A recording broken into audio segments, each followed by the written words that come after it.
Hey guys, Peter here to do an album review. Today I'm here to tell you all about the latest from Trivium, What the Dead Men Say, out April 24th on Roadrunner Records. This album has 10 tracks, 46 minutes in length, and this is the band's 9 full-length studio album. This album brings together the previous 8 records. You could really feel the growth in the band, and you feel like they took all the learning experiences from the previous 8 albums and they brought all of that knowledge together to record this brand new record. You can also feel like there's still a little bit of the sin in the sentence in this one, so this works almost as the logical next step in the evolution of the band. Overall, the sound and structure of this album are interconnected. You cannot talk about the structure of the album without mentioning the sound. You cannot talk about the sound without mentioning the structure. These two elements come together to give you what this record is all about. A very dynamic album from top to bottom. Really having different aspects of the sound allow the album to have this roller coaster ride, so the structure really plays off of the sound and that feel, because the songs themselves, the individual tracks, are also very dynamic. They also offer a blend of styles, a blend of sounds, and then you have that permeating throughout the whole record. So when you're listening to the album and you're listening to an individual song, you feel those mood swings, you feel those changes from a more melodic, melancholic approach to a more intensive, aggressive side of the song. Then when you take a step back and you look at the overall picture of the album, you see the same thing happening track after track after track, where you get these peaks and valleys, songs that are very aggressive, very intense, very brutal, followed by more melancholic, more melodic tracks that really bring the mood down, allowing the next song to really reset itself and peak again. This is what you're going to get not only from the overall sound and structure of the record, but also what you're going to get from the individual sound and structure of the songs. Really interesting approach, works extremely well for this record. Now, that sound, that mixture of sounds, it really comes also from a lot of the influences that you can find on this record. From melodic death metal, to black metal, to hardcore, to metalcore. To me, all of these genres are represented within this record. Not just on a song-by-song basis. This is not an album, in my opinion, where you can say that this song is more of this and that song is more of that. No, the mix of those genres is present on every single song. Songs just blend different, three different styles in one, and that is what the dynamic of the track gives to the overall dynamic of the album, and that up and down feel that I mentioned before in terms of the structure and sound. So really interesting approach, very dynamic, a lot of moving pieces with this album. An album that just sometimes leaves you scratching your head because you just don't really know what's coming next or what to expect from the next song. But even within the songs, following a solo or following a chorus, they throw a curveball at you. They throw a bridge that's more technical death metal that almost feels like it doesn't belong in that song, because that song started off being a melodic death metal song, and then it becomes more of a hardcore song, and in the middle you have this technical death metal bridge. Like, it just seems so many moving pieces, so many different worlds colliding, and somehow the album works. Having said that, it wasn't an album that immediately impacted me the moment I started listening to it. And I think perhaps it's because it opens up with the second single and then the first single. In my opinion, those are not the two stronger songs on the album. Perhaps the more radio-friendlier tracks, still heavy enough, but also friendly enough to get exposure for the release of the album. So I understand why picking those two songs as the singles, but in my opinion, those two songs do not represent the quality of the album. And because the album started off with those two songs and I was not a big fan of the singles, it took me a little bit of time to get into the record. Once I got into the record, even those two songs grew on me, because the quality of the album afterwards is so great, is so intense, that even those two songs get absorbed by the overall sound that the record feels. So while not being an album that impacted me immediately, it's definitely now one of my favorite albums so far this year, because it just has everything that I've come to expect from Trivium. Hooky, catchy choruses, great guitar melodies, amazing vocals, really incredibly constructed songs, a little bit of melancholy, a little bit of darkness, a lot of melody. This is Trivium. This is the new Trivium, if you will. Now, I want to go in a little bit more detail with certain elements, because I really feel there's a few pieces of this record that deserve some attention. I want to start off with the guitars. The guitars are the driving force behind how rich, how textured, how layered the sound is on this album. You have some guitar riffs that are almost thrash metal style. Then you have some more black metal driven riffs. You have a little bit of everything. Metalcore breakdowns. You got just so much life as far as the guitars are concerned that you cannot talk about this record without giving a nod to the incredible guitar playing on this album and how the songs are really constructed around the lifeline, the force, that their pure blood, that heartbeat of the guitars on this record. The drums, another great element, really powerful, really commending strength, heaviness, brutality. The drums have the perfect ability to know when the song needs to go from being almost a more metalcore or even a thrash metal track into a more melodic death metal and even just brutal death metal track, really knowing when to take those steps in order to increase the intensity but also to increase the strength and heaviness of the songs.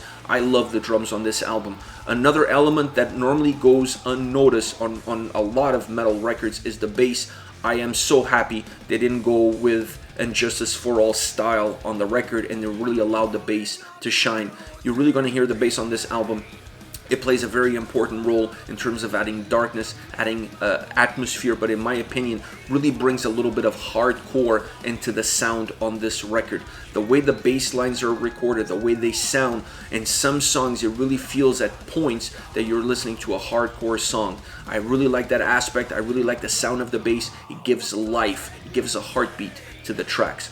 Last but not least, the vocals. I love the vocals, I love the tone, I love the approach, I love the use of clean vocals, harsh vocals, raspy, like in-between style vocals.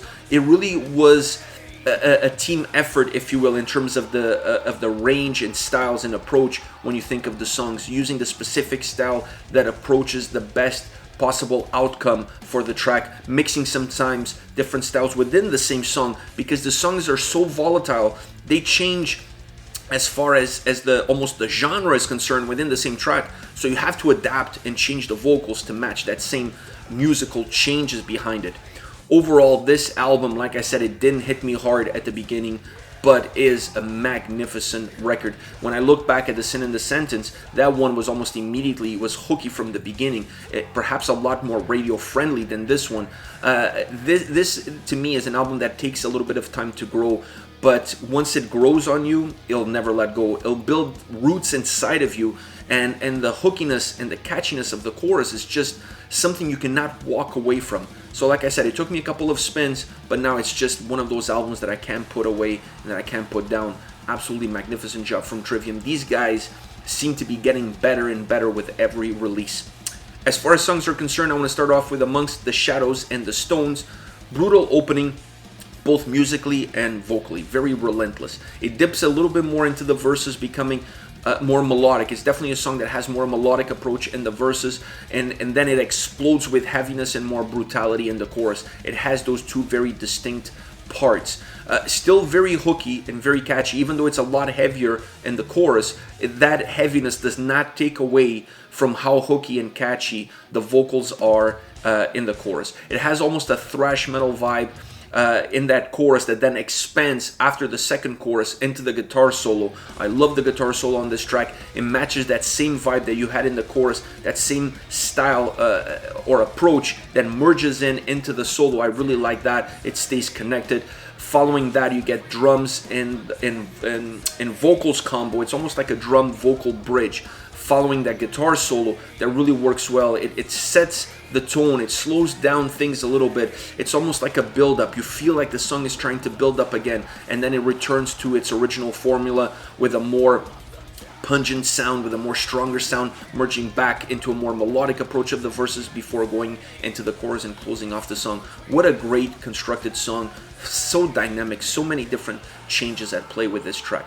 Next, the Defiant, fast, great guitar riff, almost having that trademark Trivium sound, the way the song starts. The raspy vocals really fit well with the style of the song, with how this song plays out, changing into a more slower melodic approach in the chorus. This is a song that has a different style. This song is more violent, if you will, a lot more dynamic in the verses, and then a lot more slower, more melodic in the chorus. Complete change of approaches, but I like that. The chorus has a little bit of backing vocals to it, harsh backing vocals to it. That adds volume, it adds texture, still allows the chorus to feel very melodic, very stripped down, but still give some strength to the way the vocals come across. Very hooky, very catchy. That is something that you're going to get almost in every single song on this album. There is a great middle guitar bridge that leads into the guitar solo. The solo really pulls out of the melody that the song has. It's one of those solos that feels like it grabbed the melody of the song, started off with that melody, and then expanded on that melody and bursted into the track. I love that. Coming off the solo, you get this really dark vocal performance that builds up and then it explodes with energy, building towards that chorus again. A song that, in my opinion, has a little bit of an anthem vibe to it. The way it's structured, the way it sounds, the way the vocals come across, the layers of the vocals in the chorus. This is an anthem. And this is a song that I will hope that it will see some airtime come live concerts. It has that anthem vibe. It has that feel of the crowd singing together in the chorus. It has all the different dynamic changes that you need in order to create a live anthem. This song is it. This is the anthem of this album. Last but not least, my favorite track on the album, Sickness Onto You.